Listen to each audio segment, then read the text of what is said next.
வாங்க இன்றைக்கி உப்பு கறி எப்படி போடுறதுன்னு சொல்லி காட்டுறேன். கஞ்சி பழைய கஞ்சிக்கு உப்பு கறி வச்சு சாப்பிட்டா அவ்வளோ செம்மையாக இருக்கும். வாங்க வீடியோக்குள்ளே போகலாம். கடுகு போடுறேன். கடுகை போட்டோம்னா 2 ஜீரகம், கருவேப்பிலை,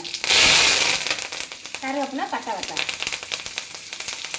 வத்தலை போட்டு நல்லா கிண்டிக்கணும். கிண்டிட்டு வெங்காயம் கறி போட்டாச்சு. போட்டோடனே நல்லா கிண்டி விட்டுட்டு நல்லா கொஞ்சம் நேரம் மூடி வச்சிடணும். ஆனால் தண்ணியெலாம் ஊற்ற வேண்டிய அவசியம் இல்லை, அதுலேயே தண்ணி சத்து இருக்குது. வாங்க நான் தண்ணியை ஊற்றலை. இங்கே பாருங்கள் எவ்வளோ தண்ணி இருக்குன்னு பாருங்கள். இப்போ இந்த தண்ணி பூரா வற்றணும். இந்த தண்ணி வற்றின பின்னாடி அப்புறம் ஊற்றணும். இப்போ தண்ணியெலாம் நல்லா வற்றி சூடில் வந்துருச்சு.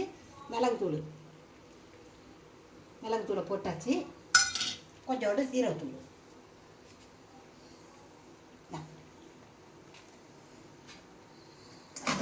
நல்லா ஓடும்.